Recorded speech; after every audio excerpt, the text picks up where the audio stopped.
Olá, bom dia, bem-vindos e bem-vindas ao segundo painel do 5º Simpósio Crianças e Adolescentes na Internet, promovido pelo CGI-BR e pelo UNIC-BR, numa correalização com o Instituto Alana e a SaferNet Brasil.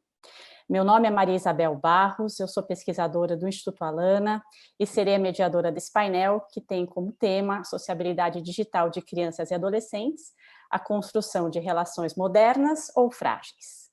Muito obrigada ao UNIC-BR pelo convite, pela oportunidade de participar desse evento, que é uma referência importantíssima no Brasil quando a gente fala do tema crianças e adolescentes no ambiente digital. Agradeço a presença de todos e todas que nos assistem hoje e também agradeço a presença dos debatedores desse painel, a Ilana Katz, a Natália Paiva e o Rodrigo Nem. Muito obrigada por terem aceitado o convite e estarem aqui hoje para a nossa conversa. Bom, a internet trouxe configurações de sociabilidade que podem favorecer novas formas de relações, né? A gente viu isso agora bastante debatido no primeiro painel, a Renata aprofundou bastante essa questão, e a gente sabe, então, que diferentes maneiras de interagirmos socialmente surgiram e se consolidaram, principalmente por meio do uso das redes sociais.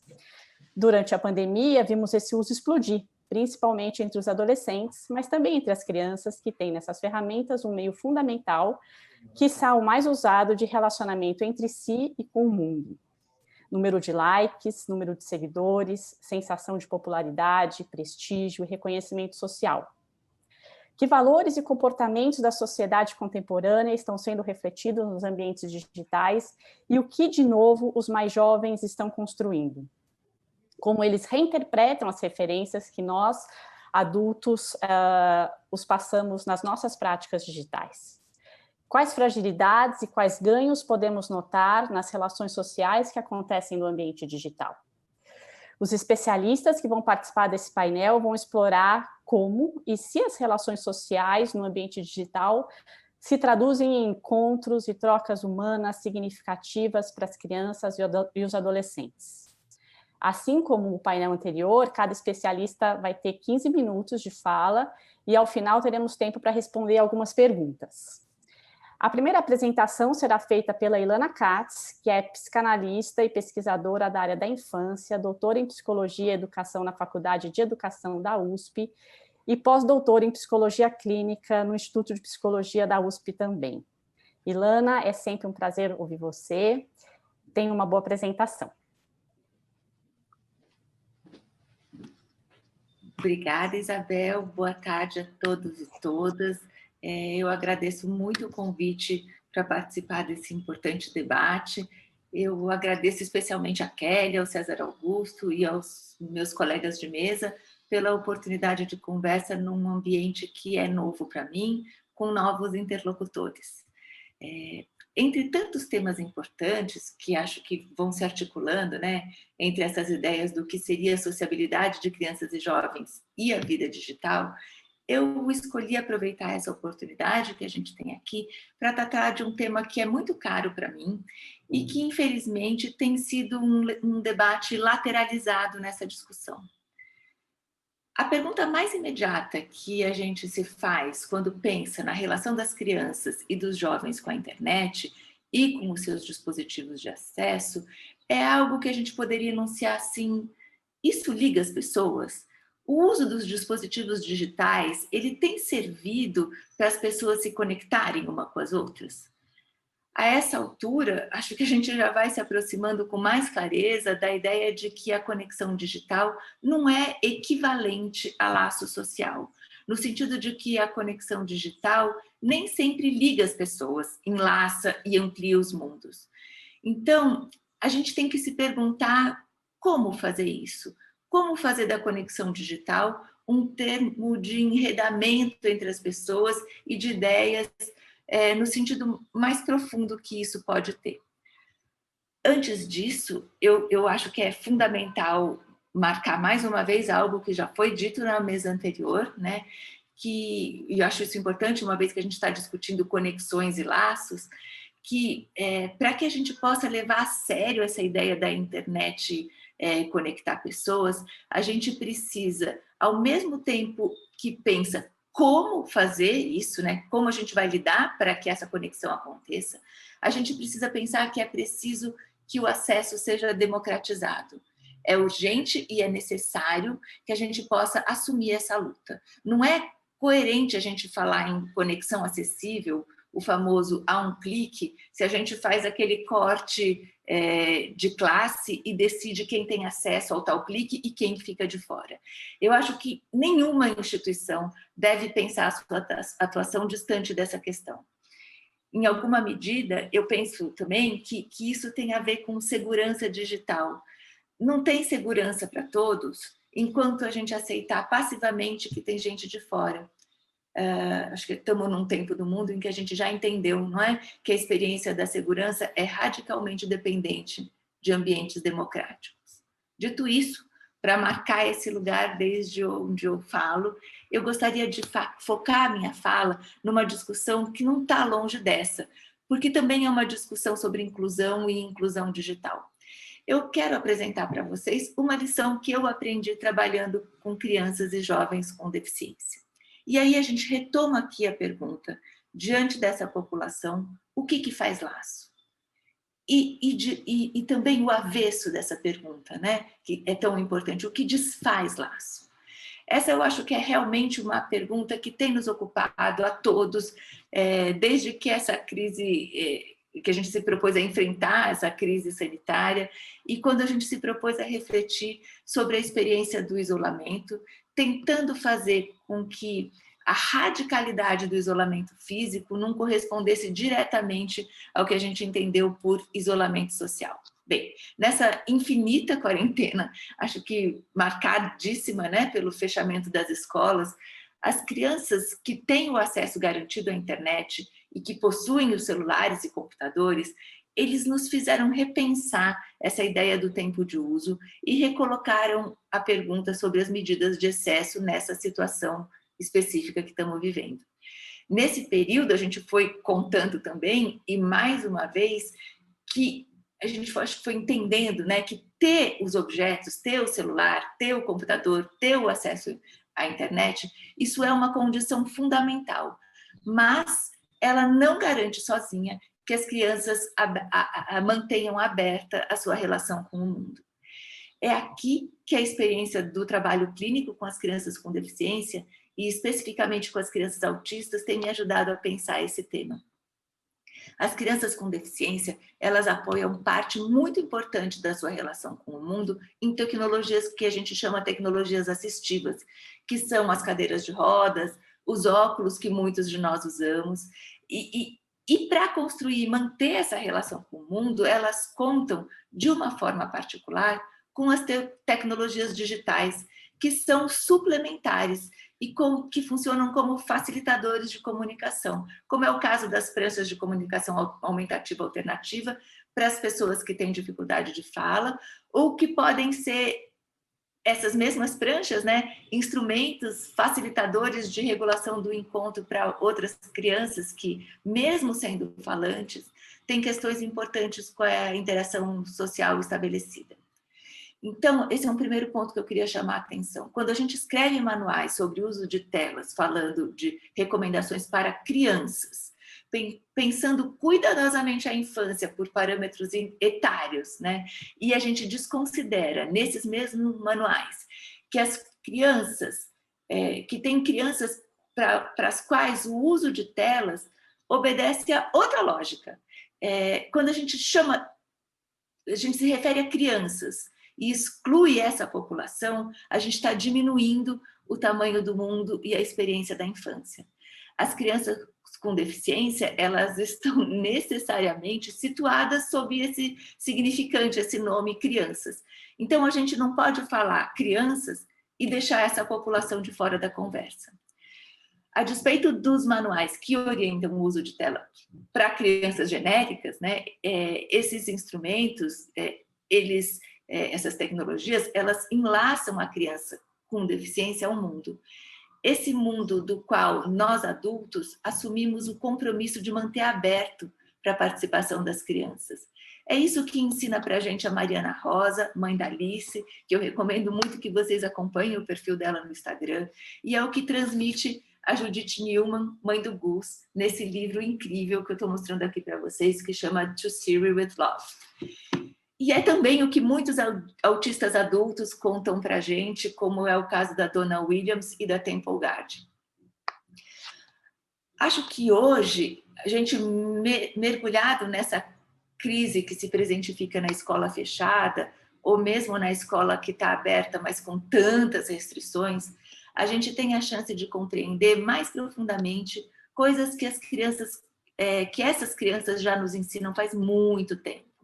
As crianças com deficiência ou com questões de saúde mental, especificamente, dentre essa população, as crianças que usam tela para construir a sua relação com o mundo, elas já fizeram a gente entender que essa relação ela pode se construir da criança com a tela, né, de uma maneira mais ou menos efetiva. As telas elas podem funcionar como uma espécie de veículo de conteúdos pré-estabelecidos, sem nenhum interesse, sem nenhuma conexão com o interesse das crianças, e aí elas ficam absolutamente e obviamente desinvestidas de sentido de afeto. Mas as telas também podem servir como apoio suplementar para a subjetivação dessas crianças, para a compreensão que elas podem alcançar de si e dos outros, para o seu entendimento das formas que estão instituídas de organização social. De novo a pergunta, o que faz o laço da criança com os outros? E com os outros, né? Como eu costumo dizer. Tem um psicanalista que eu acompanho o trabalho e gosto muito, que é um psicanalista francês, que chama Jean-Claude Maleval, e no ano passado ele apresentou um artigo com algumas hipóteses sobre essas condições, né, para que esses objetos ultrapassassem essa dinâmica utilitária, estritamente informativa e conteudista, e que eles servissem para essa função alargadora do mundo e da experiência da criança. Porque é fato que os objetos digitais, a gente sabe já disso, né, eles podem incidir na vida afetiva das crianças. Acho que a gente aposta e constata que eles podem mesmo ajudar as crianças a falar de si, e não só a ficar repetindo palavras. Apoiadas nesses instrumentos, algumas crianças autistas, elas têm podido dizer como elas se sentem, o que elas pensam do mundo, o que elas acham do que a gente oferece para elas, o que não é sempre muito simples de ouvir, mas é necessário. E se a gente puder escutar o que essas crianças nos contam, a gente vai aprender com elas alguma coisa que serve para ajudar todos nesse momento do mundo que a gente está vivendo. A condição fundamental para que as telas dos tablets e dos celulares não sejam elementos que só perturbem as crianças é muito simples. Esses objetos, eles precisam estar a serviço da criança e não o contrário. É a criança quem precisa pilotar o que vai acontecer na relação com o aplicativo do celular, e não é o aplicativo que vai decidir sozinho de que forma genérica cada criança precisa fazer. A criança precisa arbitrar o seu uso para construir uma relação de possibilidades com esses objetos. Assim como a gente deve ter autonomia para gerir os nossos movimentos de corpo na direção aos nossos interesses, para que, com cada gesto, a gente possa descobrir o mundo. É isso que o Maleval diz, depois que ele compreendeu o que a mãe do Gus, nesse livro aqui, formulou. É possível que, através desses objetos, as crianças consigam enfrentar suas dificuldades e expandir o campo das suas afinidades, mas também adquirir mais facilidade nas trocas. O Gus é um garoto que, nos conta a mãe dele, que ele passa a ter parte da sua vida preenchida e ocupada numa relação com a Siri, o aplicativo do celular dele. E ele conversa com a Siri. E tem um dia que a mãe escuta ele dizendo assim, Siri, você precisa de alguma coisa? Você está sempre me perguntando o que eu preciso, mas eu nunca te pergunto como vai você. Veja que acontecimento na vida dessa criança é isso. E a Siri dá uma resposta muito importante nessa hora. Ela responde para o Gus, eu tenho poucas necessidades. Com essa resposta, a Siri permite que o Gus entenda, que ele saiba que os interesses que estão em jogo ali, nesse encontro, são os seus interesses. E foi a partir dessa conversa que vai acontecendo, né, e amparado por esse objeto, que não põe nenhum julgamento de valor sobre os interesses dessa criança, que não cansa dela, que o acompanha, que o Gus vai conseguindo ampliar sua relação com as pessoas que o cercam e vai se deixando afetar pelo que acontece à sua volta. Eu acho que é um caminho muito bonito que está escrito nesse livro que eu recomendo e que eu mostrei para vocês. É assim também que a gente aprende que para enfrentar as barreiras de acesso e para derrubar os muros, é fundamental escutar e acompanhar os movimentos de quem vive experiências de exclusão. É com essas pessoas que a gente vai construir alternativas de participação social. As crianças contam para quem quiser ouvir que o isolamento físico se torna social quando ele viola exatamente a nossa experiência com os outros. Esses que estão perto, os que estão longe, os que a gente entende que são parecidos, os que são diferentes, os que vivem de formas diversas. Nesse sentido, eu encaminho a conclusão desse meu apontamento, revisitando a pergunta tão importante para pensar na relação segura das crianças e dos jovens, das pessoas com a tela. Mas antes, eu quero dizer que eu não estou, evidentemente, dando conta de toda a discussão que esse tema põe em jogo e nem minimizando a discussão em torno do uso das telas com cuidado com a infância. Eu acho mesmo que tudo isso é muito importante. Mas aqui eu queria recolocar essa pergunta que me parece um bom norte para a gente pensar numa parte complexa, numa parte dessa que é uma complexa discussão. As telas estão no lugar do quê? Elas estão no lugar do encontro com os outros? Elas restringem a experiência com a alteridade e faz a gente ficar preso num ambiente com iguais, que são tão idênticos, que podem, inclusive, reduzir essa convivência ao si mesmo, digamos assim, né? Ou as telas estão no lugar do que conjuga, do que abre mundo, do que faz laço. Não basta, óbvio, para isso, a gente estar conectado. A qualidade do conteúdo que a gente acessa faz diferença. O tempo faz diferença, mas a gente precisa se perguntar, cadê o outro nessa conexão? Porque se ele está lá, a gente tem mais chance de se enlaçar. Para os que precisam da tecnologia para fazer laço e enfrentar as barreiras de participação social, o uso de telas entra numa outra perspectiva, como a gente viu agora nessa experiência de quarentena. Então, generalizar essa discussão sobre o nome da infância, do para todos, ou qualquer coisa assim, não é nunca um bom caminho. Mais uma vez, acho que a gente aprende com as infâncias e com a sua diversidade que as estratégias, elas precisam ser pensadas para todos, mas elas não são universais. Tem particularidades impostas por condições territoriais, mas também por condições pessoais, de grupos e de indivíduos, que precisam ser considerados. E, nesse sentido, cuidar de todos é lidar particularmente e não separadamente com a diversidade da experiência humana na internet também. É isso. Muito obrigada. Muito obrigada, Ilana. Nossa, ouvir você é sempre uma experiência transformadora. Eu nunca vou esquecer de você perguntando assim, uma vez, numa fala assim, o que está no lugar, né?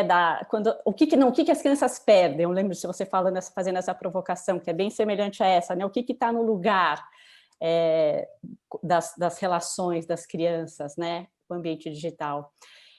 Muito obrigada também por iluminar essa experiência que as crianças com deficiência têm na internet. Já tinha ouvido falar dessa referência que você compartilhou com a gente hoje, está na minha listinha aqui do que ler nos próximos dias. Muito obrigada mesmo por compartilhar seu olhar tão aprofundado sobre as experiências tão singulares que todas as crianças, que não são todas, né, que são cada uma delas, têm no ambiente digital. Muito obrigada mais uma vez por nos lembrar da importância desse olhar tão singular que você traz. Bom, a próxima fala vai ser a da Natália. A Natália Paiva é Head de Políticas Públicas do Instagram na América Latina, e a Natália vai conversar com a gente, então, sobre como as crianças interagem socialmente no ambiente digital, complementando as discussões que a gente está tendo aqui no painel de hoje. Natália, é um prazer ter você com a gente. Muito obrigada. O tempo é seu. Oi, gente, tudo bem? Bom dia, agora boa tarde já. Obrigada, Isabel, pela apresentação. Obrigada ao time da Lana, da SaferNet, de NIC.br, pelo convite.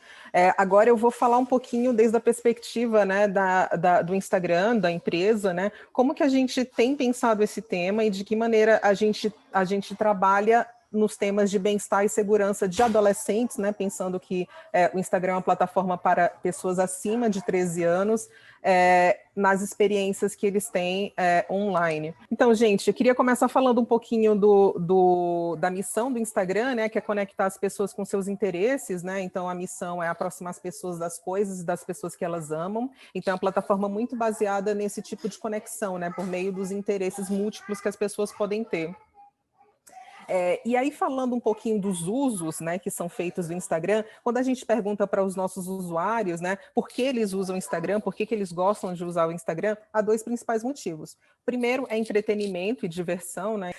E um segundo tipo de uso também bastante frequente que a gente vê quando a gente pergunta aos nossos usuários é conexão. Então, é por meio de compartilhamento e de conexão que as pessoas voltam ao Instagram, muito baseado naqueles interesses, né? Interesses que podem ser múltiplos. Uma das coisas que a gente tem visto que é bastante uma das fortalezas do Instagram são as comunidades de apoio. E o que significa isso, né? São espaços que são construídos pelos próprios membros da comunidade, seja via contas, né, que é liderada por uma pessoa, ou seja via uso de hashtags, que se transformam em espaços bastante acolhedores para que eles possam trocar e compartilhar ao redor de temas de interesse deles, ou inclusive muitos deles que trazem alguma sensibilidade. Vou dar dois exemplos de comunidades de apoio super fortes no Instagram, especialmente fortes no Brasil.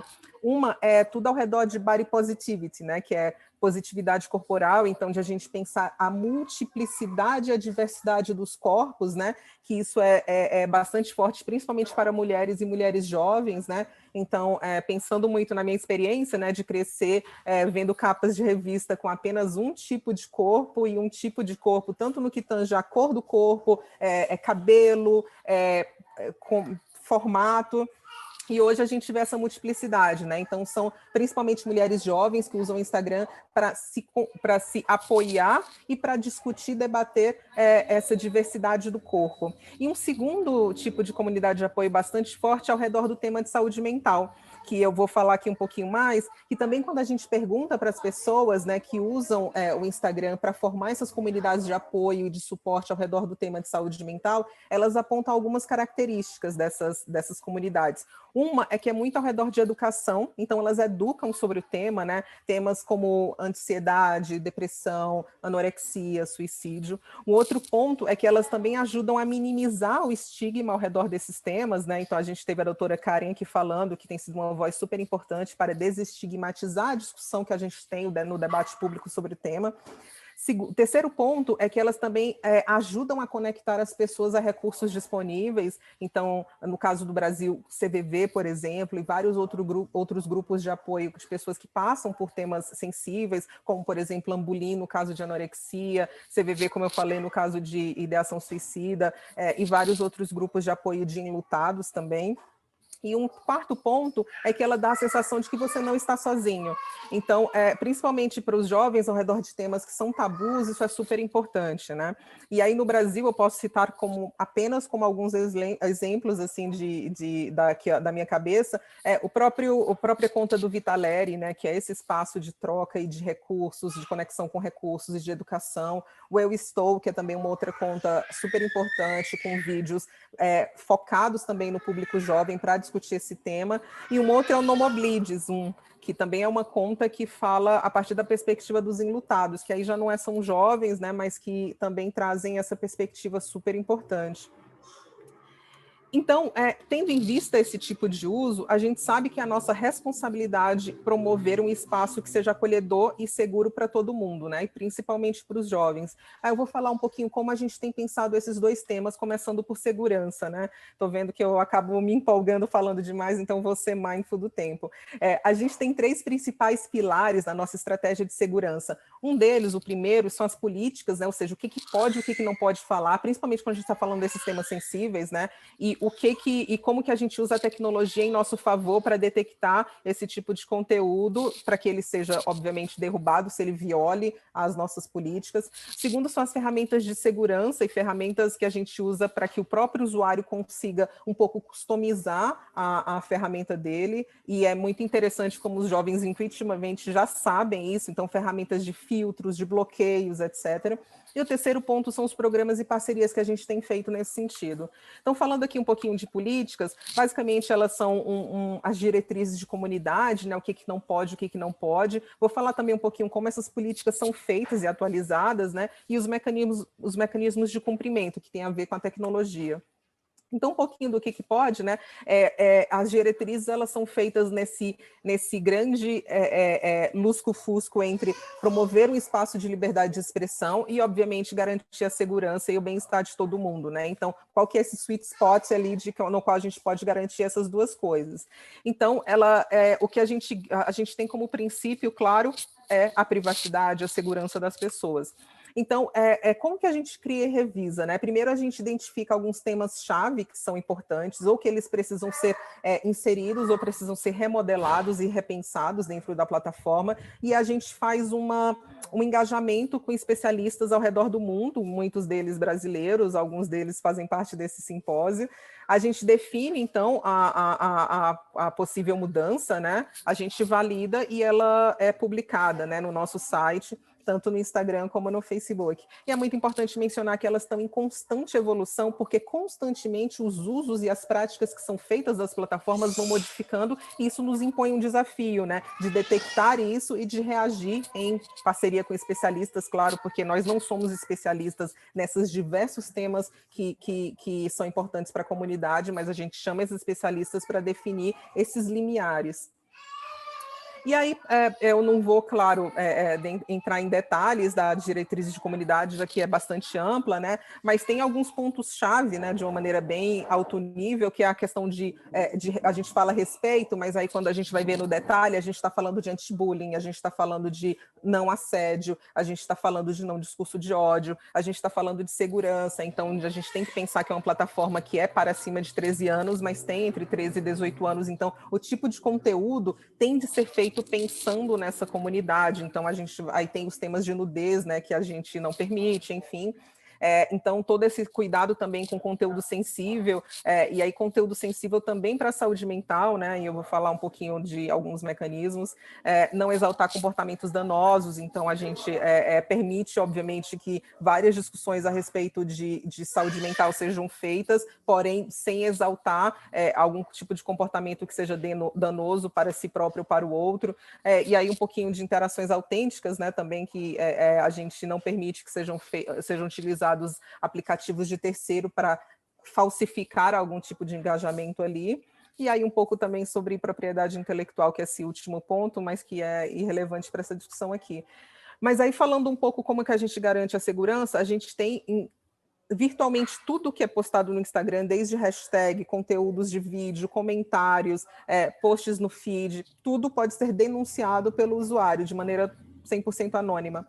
Esse conteúdo ele é revisado, a gente tem mais de 30 mil pessoas trabalhando nos times de segurança, metade delas para revisar esse tipo de conteúdo, se viola ou não as nossas diretrizes e que a ação seja tomada, e a gente investe cada vez mais em tecnologia para também detectar de uma maneira proativa conteúdos que possam ser danosos, e vocês imaginam que, principalmente no que tange temas como bullying, discurso de ódio, tem um desafio muito grande que é o contextual, né? É muito diferente você treinar o algoritmo para detectar nudez, por exemplo, e treinar o algoritmo para detectar discurso de ódio, já que muitas palavras são, inclusive, utilizadas de um sentido empoderado, né? Então, como que a gente faz com que essas nuances sejam capturadas?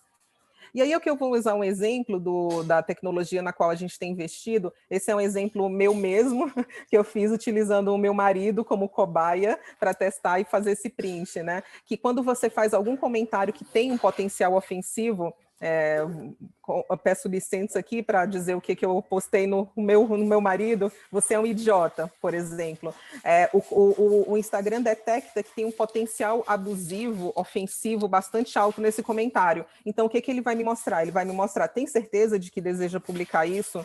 E aí vai correr uma barrinha de tempo, né? E você pode clicar no Saiba Mais, e aí você vai para uma mensagem educativa, né? Estamos preservando o Instagram como um lugar acolhedor, então tem esse nudge, né? Esse empurrãozinho para que a pessoa reveja sua mensagem, e também tem esse alerta dizendo, peraí, aqui é uma comunidade na qual não cabe esse tipo de comentário. E a pessoa pode clicar no desfazer, e aí volta para o editor de texto e pode refazer esse comentário. E pelo que a gente tem visto, uma quantidade bastante grande de pessoas volta para esse revisor de texto para refazer o comentário. Então tem sido bastante eficaz. E aí, se a pessoa tenta comentar de novo algo potencialmente ofensivo, ela recebe essa mensagem aqui à direita, que é, de novo, mais uma mensagem reforçando de que esse tipo de comentário, esse tipo de interação não é bem-vinda no Instagram. E aí, falando um pouquinho das ferramentas, a gente tem 4 principais maneiras, né, de pensar esse controle da experiência. Uma é privacidade, né, tanto o tipo de conta que você quer ter, se é uma conta fechada ou uma conta pública, né, e a gente cada vez mais trabalha para que os jovens tenham uma conta fechada por default, né, mas também você pode gerenciar quem pode mandar mensagem para você, enfim, tem uma série de configurações que você pode cada vez mais se blindar e ajudar o seu filho, claro, né, quando a gente está pensando principalmente de 3 a 18 anos, a entender essas nuances. O segundo ponto é o gerenciamento de interações. Então, a gente tem uma série de filtros também que podem ser customizados. Então, principalmente quando a gente pensa que o bullying que ocorre no online, ele, em geral, muitas das vezes, é a extensão de um bullying que ocorre no ambiente escolar, no ambiente do bairro, etc. Às vezes tem palavras-chave que você não gostaria de ver no seu Instagram e você pode customizar. E essas mensagens são filtradas automaticamente, não chega para você.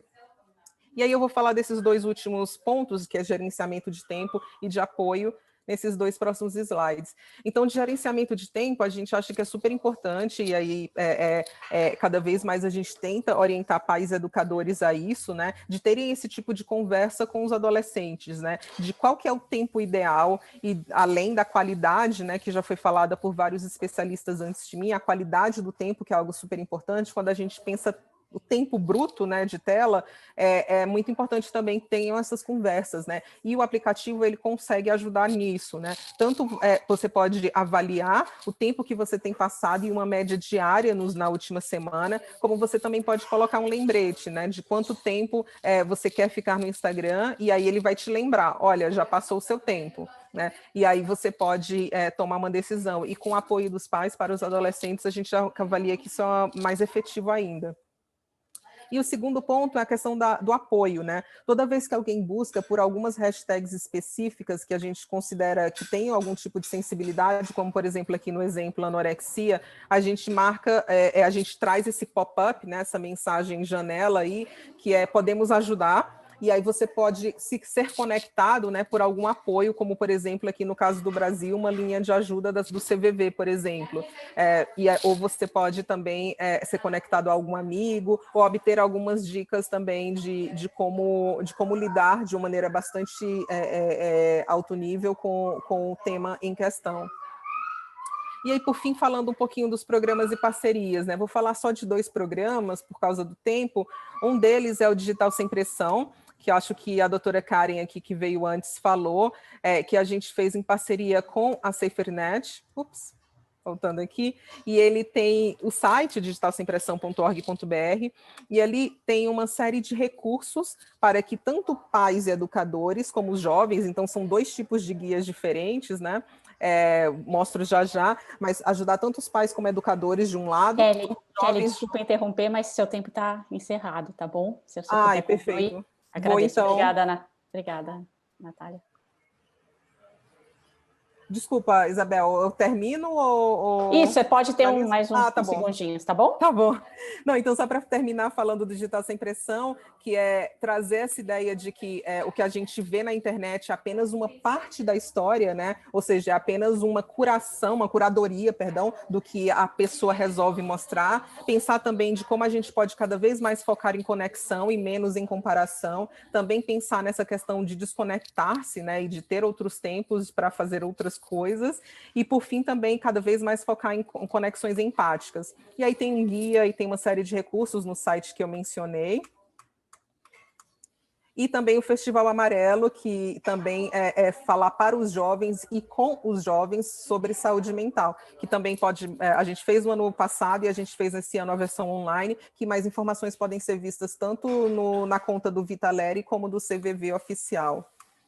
E por fim é isso. Obrigada, gente. Desculpa por ter... Imagina, Natália, foi ótima a sua apresentação. Muito obrigada. Adorei ver você falando com o som das suas crianças aí no fundo, mostrando que até a rede de políticas públicas do Instagram também tem filhos em casa, né? E tem que lidar com isso. Eu também tenho. Nessa. Então, é muito bom, enfim, ver que isso também está acontecendo em todos os lares, né?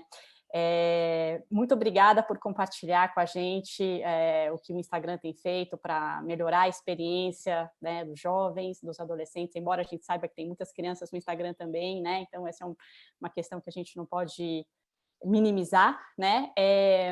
E eu acho muito bacana essa iniciativa aqui da programação, desse simpósio, de envolver representantes da indústria de tecnologia, porque eu acho que a gente só vai chegar a gente só vai avançar, né, nesse enorme desafio que é proporcionar experiências mais saudáveis, mais seguras e mais bacanas para as crianças e adolescentes quando a gente realmente tiver todo mundo na mesa trabalhando junto, né? E as empresas e as indústrias de tecnologia são atores fundamentais nesse desafio. Então, muito obrigada por aceitar nosso convite e estar aqui hoje, Natália.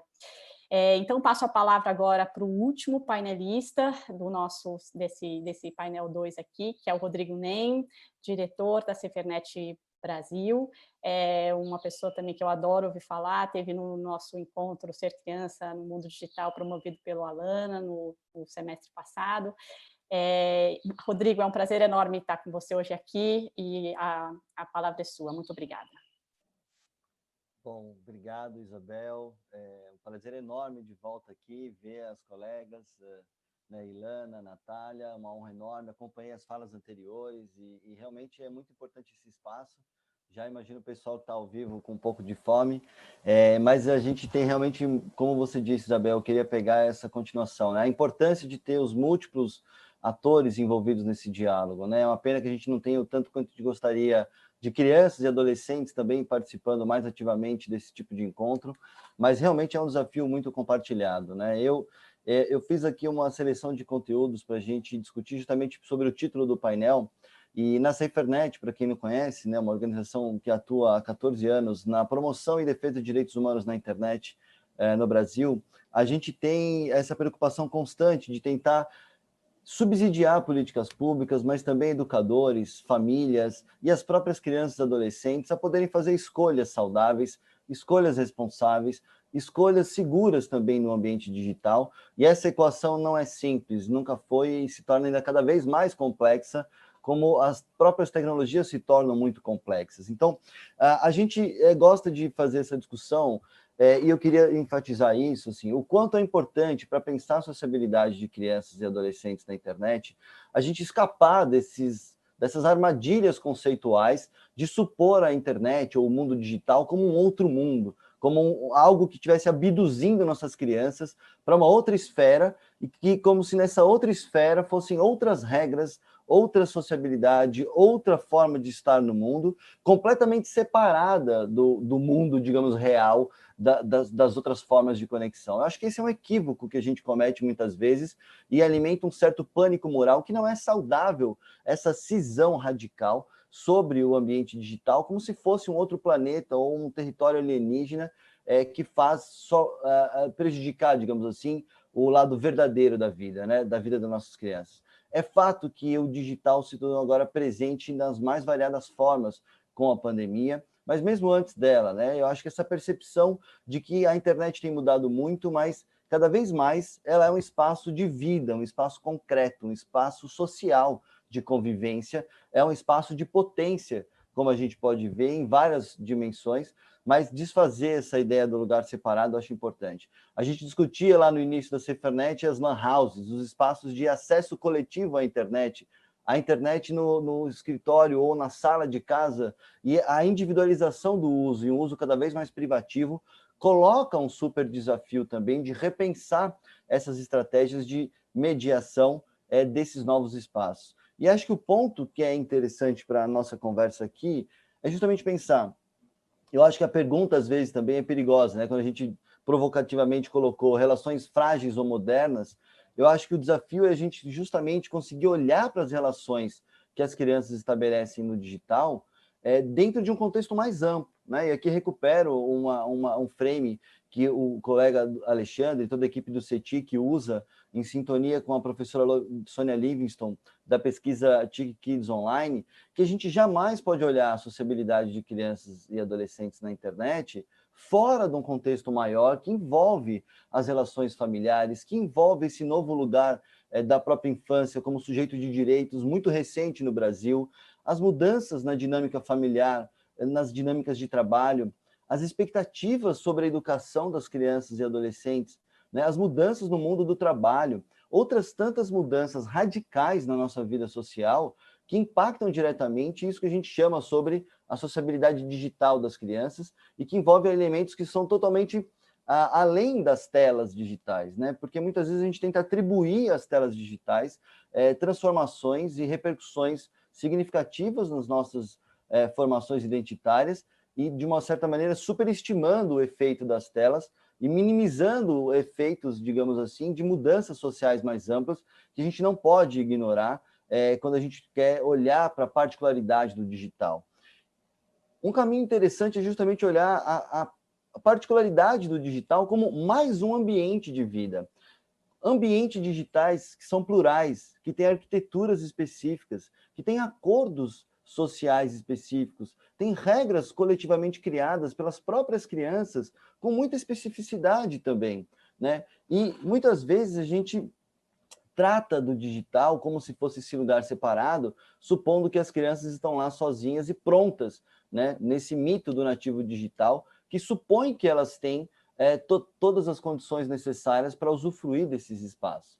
E a gente esquece, por exemplo, que as telas digitais estão relacionadas com a violência urbana. Elas estão relacionadas com um tema que eu sei que a Isabel conhece muito melhor do que eu, com a ausência de espaços de lazer com contato com a natureza, né? Toda a discussão o próprio formato das nossas escolas em termos de possibilidades de relações e de práticas sociais são muito decisivas para pensar o uso que as crianças fazem dos ambientes digitais e olhar para o ambiente digital também como um ambiente plural. É um ambiente plural, porque são múltiplos ambientes dentro do que a gente chama do digital, né? E cada ambiência dentro do digital traz consigo valores, traz consigo acordos sociais, práticas sociais que as próprias crianças passam a interagir e a desenvolver. Então, eu acho que é perigoso a gente olhar com essa lógica da substituição, né, como se a tela digital ou outros espaços de vida. Se a gente olha como ambiências, né, a gente antes da pandemia mesmo, né, frequenta ambiências diferentes. Um cemitério tem uma configuração de arquitetura e regras sociais previstas para um comportamento apropriado num cemitério, que é diferente do ambiente escola, que é diferente do ambiente praia, o ambiente parque, o ambiente casa da avó, os ambientes carregam consigo, além da arquitetura, acordos e regras de sociabilidade que nossas crianças e adolescentes também vão aprendendo, conforme a gente vai ensinando de alguma maneira, né? E aí a gente tem que se perguntar, quais são as regras e os acordos que a gente tem ensinado com as campanhas publicitárias em geral? Que tipo de regras e acordos a gente tem desenvolvido e dado potência dentro das questões, por exemplo, de um desenvolvimento da própria arquitetura da escola, ou dos acordos sociais que as escolas oferecem? E dentro do digital também, são múltiplas ambiências. E a pergunta que a gente tem que se fazer, talvez, ao que estamos dando potência nas relações digitais? E aí eu concordo com a Ilana, mas eu acho que há sim possibilidade de dar potência a alguns laços possíveis. Os ambientes digitais são plurais e também permitem dar potência a encontros plurais, a vínculos plurais, às relações plurais, né? E a Natália mostrou alguns exemplos da própria mudança da arquitetura do digital, que pode favorecer relações de uma determinada maneira e evitando abusos na outra ponta, né? Eu já mencionaram, eu acho super válido para a nossa discussão, né? A questão de como as crianças e adolescentes estão reinterpretando, de alguma maneira, aquilo que a gente oferece como sociedade. E aí, talvez muito menos a tela digital fazendo relações frágeis ou relações modernas nesse sentido de serem mais fluídas e aceleradas, mas acho que as telas em geral, os ambientes digitais estão dando potência, estão oferecendo oportunidades para que as crianças também façam essa reprodução interpretativa daquilo que está posto no geral, no nosso convívio social. Eu acho que essa dinâmica de telas digitais e o próprio digital como potência ajuda a gente se perguntar ao que a gente está dando potência quando a gente dá um celular para um bebê, como pai, como mãe, como avó, como tio, como tia, né? A que a gente está dando potência? Esses discursos que falam, por exemplo, geração perdida, o digital perdeu as gerações.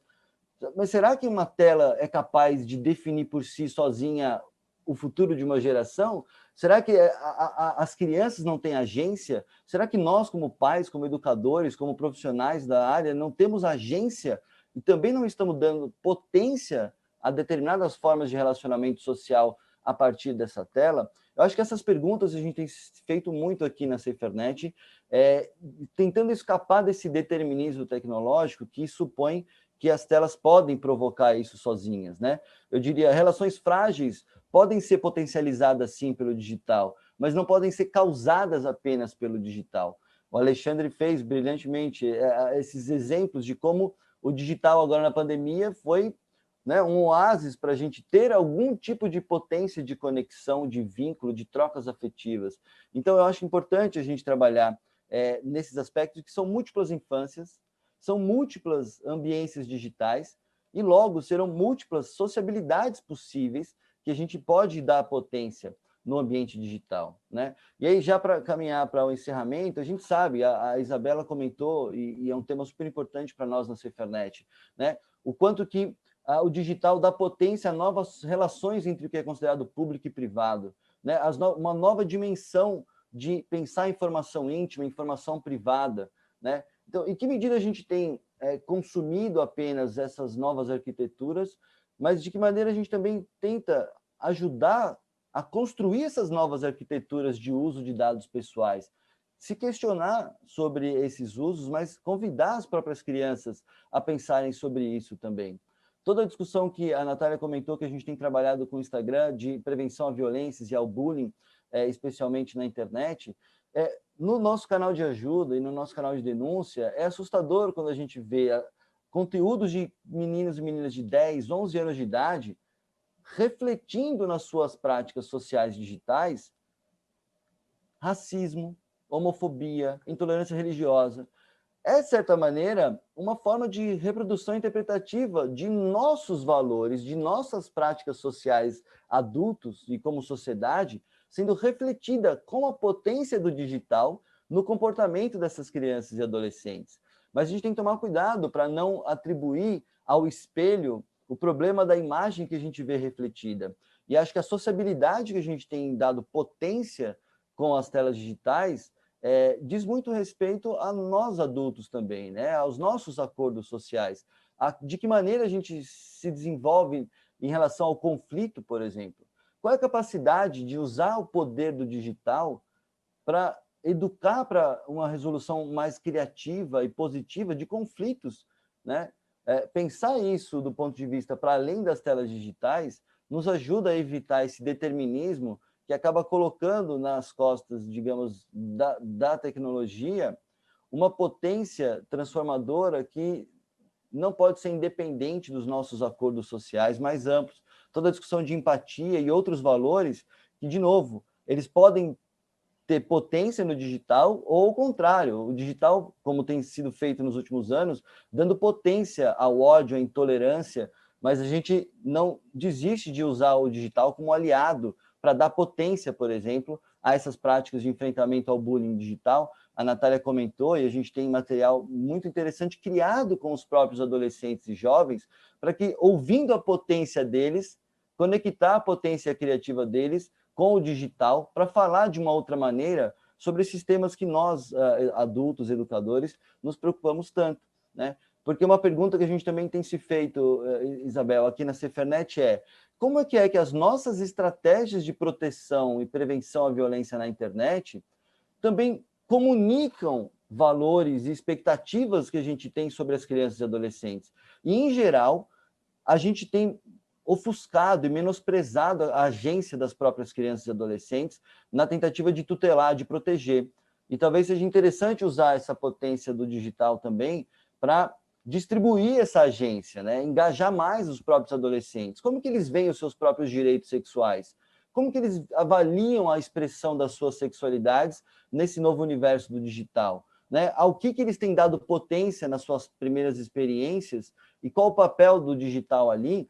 Ouvindo isso, a gente pode se reposicionar, inclusive, para ajudá-los, sim, a ter uma sociabilidade baseada no respeito, com valores de ética e de cidadania, mas também de autocuidado, né? Nas campanhas que a gente tem feito, e a Juliana, minha colega, deve falar mais à noite, mais à tarde, sobre essas experiências, né?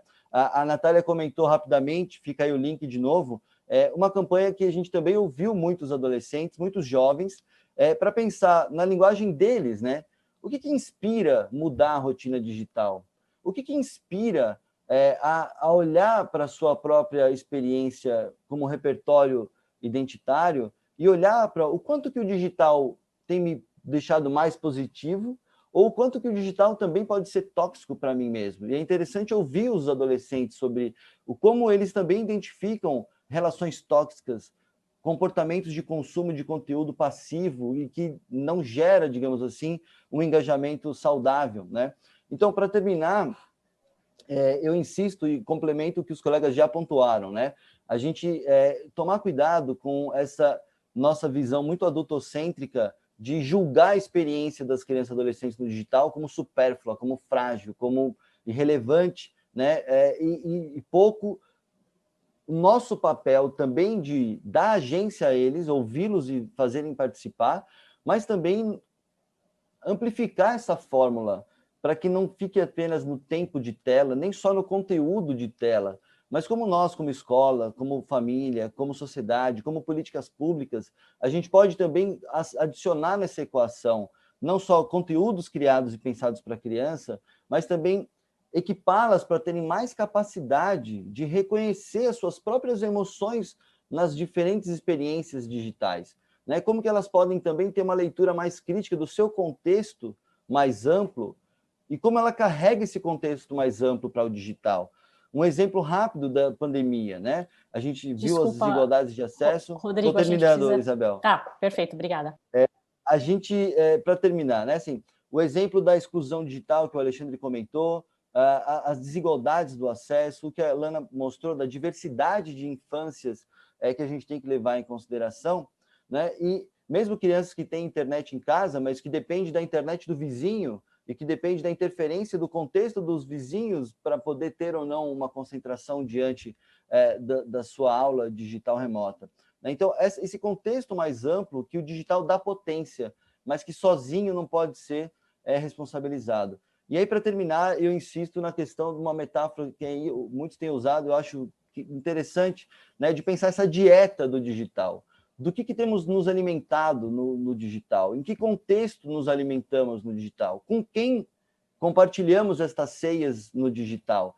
Como que nós ensinamos nossas crianças a cozinhar também, criar conteúdo para esses ambientes digitais que elas tanto participam e que tanto alimenta o seu repertório identitário e que tanto alimenta as suas próprias vivências, né? Eu termino deixando aqui um convite que meu colega Tiago fez mais cedo, de que a gente encarou isso como um programa em parceria com o Facebook para poder criar estratégias de proteção, de promoção de direitos na internet com os próprios adolescentes e com os próprios jovens, para que a gente possa dar agência a eles, a usarem o potencial que nós temos como pesquisadores, como profissionais, conectar com o potencial do digital, para que eles possam nos dar também pistas de novos caminhos para pensar a sociabilidade com segurança, com ética e com respeito. Então, nos debates a gente pode voltar a dar algum outro complemento e definitivamente o digital pode sim dar potência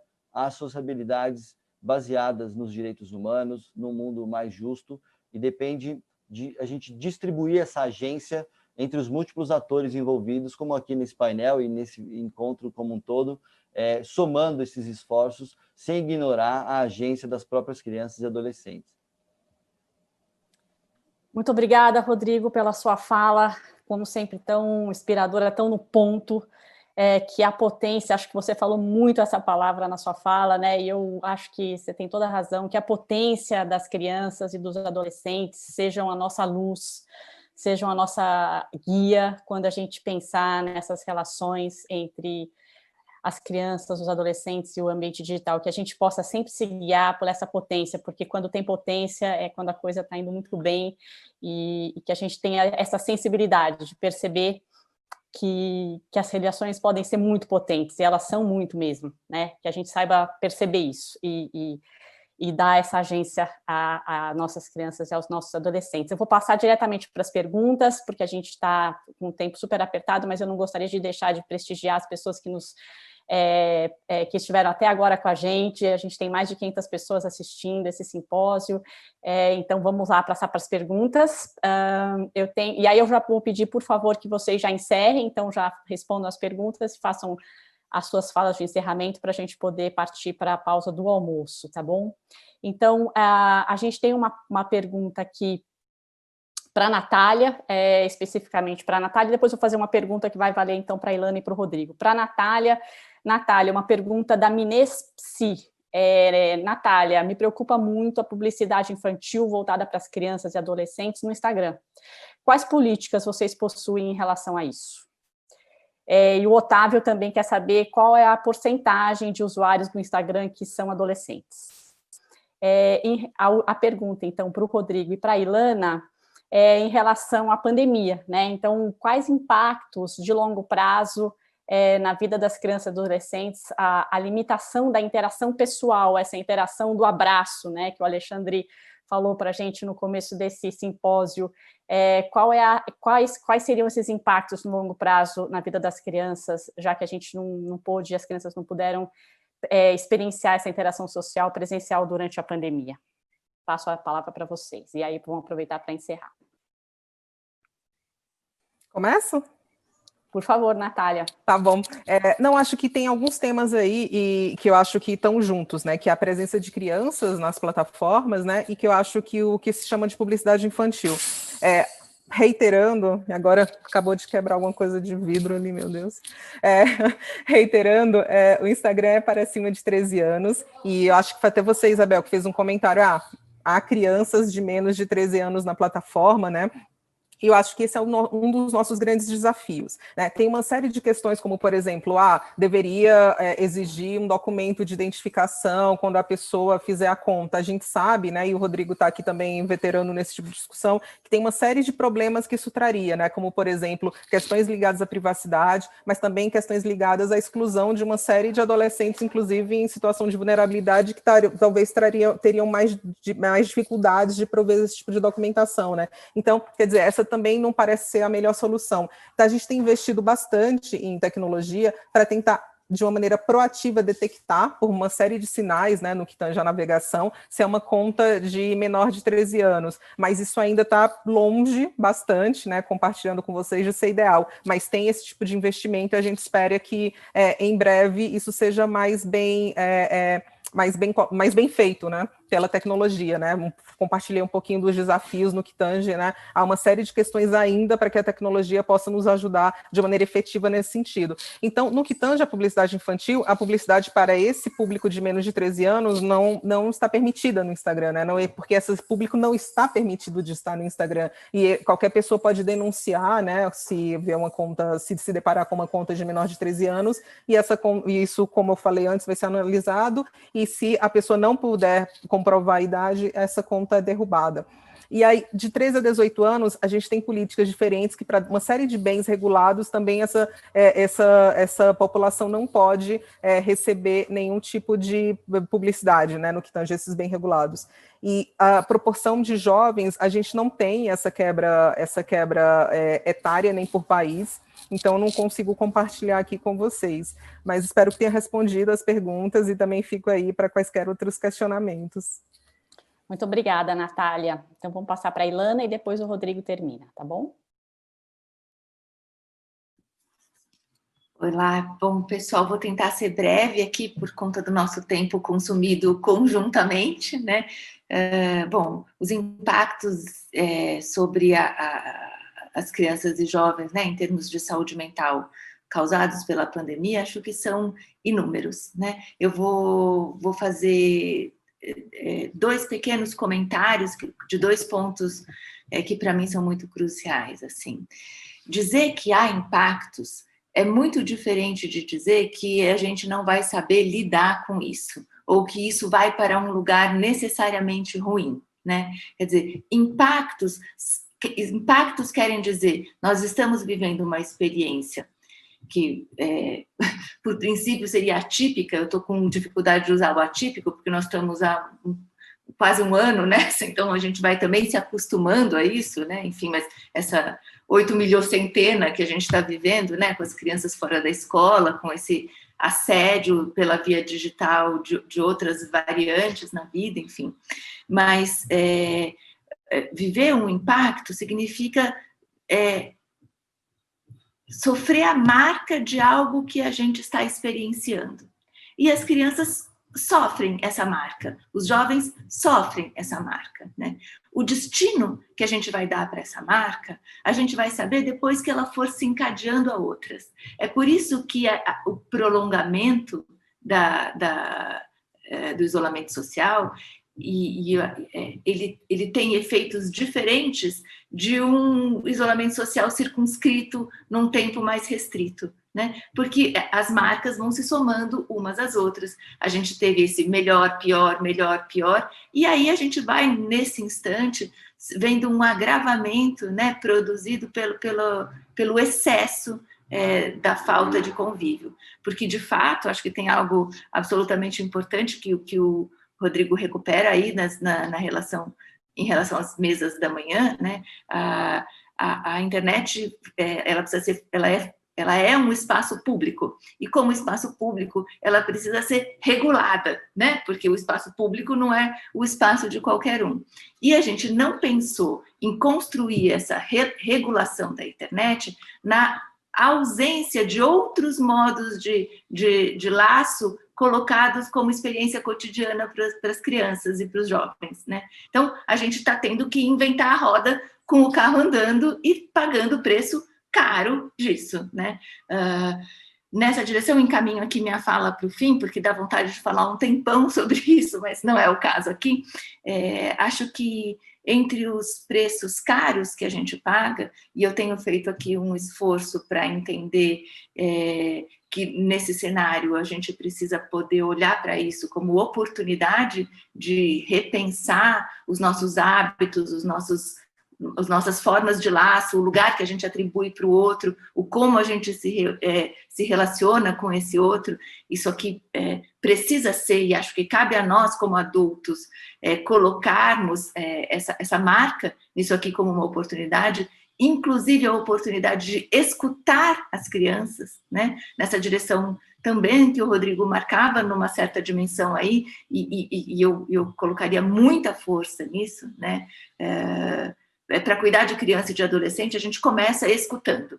Depois a gente inventa outras coisas, mas a gente não trata de crianças universalizáveis ou generalizáveis, a gente trata de experiências territorializadas, particularizadas, e é com isso que a gente tem que lidar o tempo todo. E nessa escuta, acho que tem algo que vai ficando muito claro, é que por melhor que a gente seja adulto, por mais intimidade que a gente tenha com a nossa experiência de infância, a gente nunca vai poder ser uma criança para outra criança. E as crianças estão sentindo muita falta de criança, né? E tem algo da experiência da infância que é o modo que a experiência se registra, e isso que a gente pode fazer na fratria, né, que não acontece na relação de uma criança com um adulto. Então, eu tenho lembrado de uma expressão do Lacan, enfim, né, psicanalista, e que ele tem usado muito isso. A gente está precisando se imundar, né, com toda a polissemia que esse imundar pode querer dizer para a gente aqui, mas o laço de uma criança com a outra tá fazendo muita falta para cada criança. Né? Acho que eu encerro aqui, agradeço muitíssimo a oportunidade, fiquei morrendo de vontade de continuar a conversa, mas a gente precisa caber no tempo. Muito obrigada, Ilana. Rodrigo, vamos passar a palavra para você.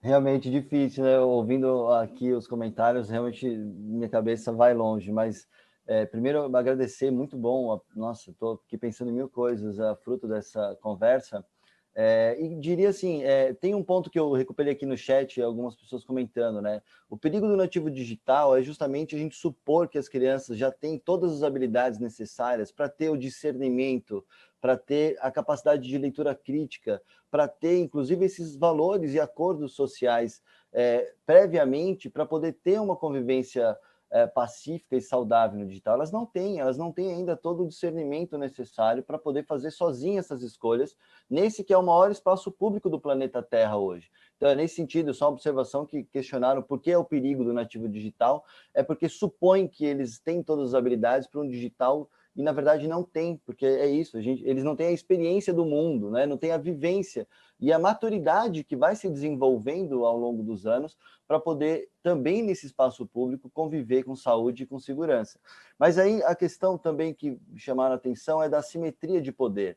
Eu acho isso fundamental, né? E quando a gente fala da potência do digital, também não é ignorar o processo que a gente vive de datificação da infância, de coleta de dados, de uma simetria de poder entre o usuário e uma grande corporação, né? Mas o exemplo que a Natália traz mostra um movimento que o Instagram tem liderado e que é relevante demais, que é puxar para o debate justamente como que nós, da sociedade civil, como que educadores, como as próprias crianças e adolescentes, podem também incidir no debate público para mudar o design de produtos, para mudar a arquitetura de plataformas, quando a gente identifica que elas não estão de uma maneira minimamente equacionadas para a experiência do digital. Né? E esse controle social, essa capacidade de leitura crítica dos próprios algoritmos e das plataformas que a gente tanto usa, são coisas que a gente tem que desenvolver.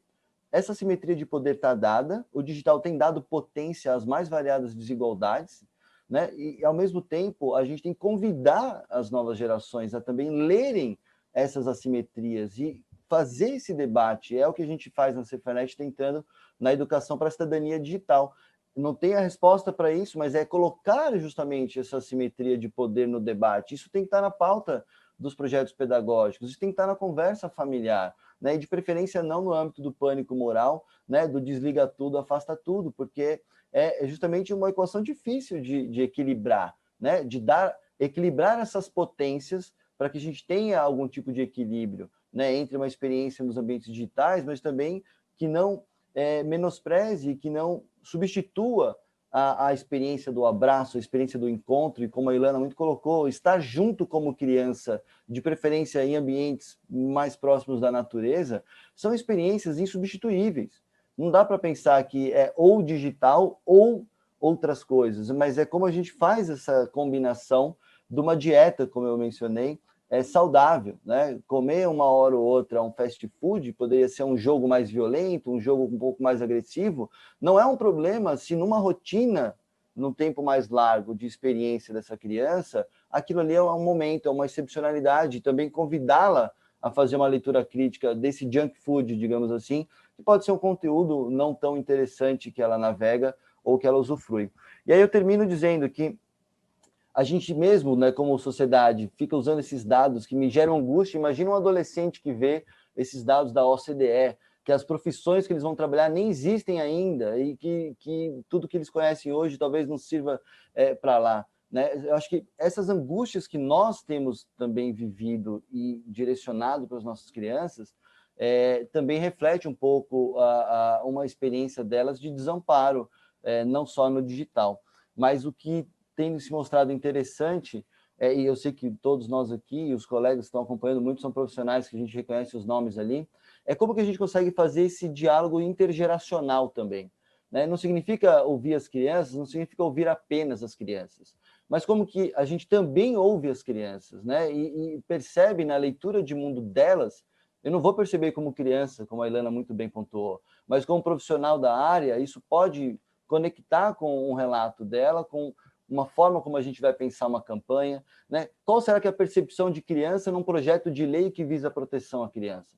Muitas vezes escapa completamente o interesse da criança. Eu acho que esse diálogo intergeracional é interessante a gente concentrar mais, né? E colocar, sim, crianças e adolescentes no diálogo e somar essas múltiplas vozes, inclusive as vozes das empresas de tecnologia, que no caso do Instagram, Facebook, Google, a gente tem o prazer de trabalhar juntos, mas fico pensando nas startups e essas novas empresas que os adolescentes estão criando, os jovens estão criando, é uma preocupação para esses criadores de tecnologia o melhor interesse da criança? Isso está no design do produto também? Há espaços de pensar isso?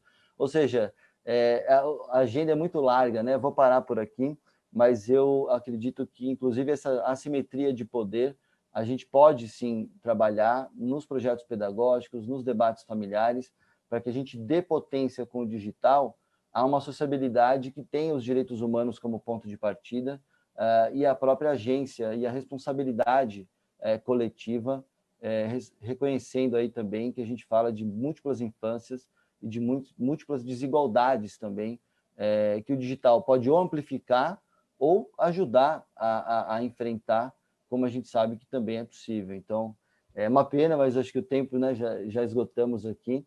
Parabenizar novamente, uma honra para a Cefanet co-realizar esse encontro com o Nick e agora com a Alana. E à tarde vocês terão minha colega Juliana Cunha, diretora da Cefanet, podendo falar um pouquinho mais também de outras experiências a partir do canal de ajuda que a Cefanet escuta pelo digital vítimas de violência online para pensar em respostas possíveis. Muito obrigada, Rodrigo, muito obrigada, Ilana, muito obrigada, Natália. Agradeço muito a todos e todas que ficaram com a gente até agora. Esse painel foi incrível, acho que a gente teve debates riquíssimos e pistas muito profundas e muito ricas sobre como a gente pode aprofundar esse desafio enorme, né? Trilhar esse desafio enorme que é criar um ambiente digital seguro, saudável e próspero para todos nós, né? Para as crianças, para os adolescentes, para todos nós. Então, eu convido a todos para voltarem às 15h30, a gente vai ter mais 2 painéis no período da tarde, que vai se encerrar às 18 horas. Então, espero todos vocês às 15h30. Muito obrigada mais uma vez, em nome do Instituto Alana, agradeço enormemente a possibilidade de estar aqui hoje nesse painel e co-realizando esse simpósio tão bacana. Obrigada mesmo.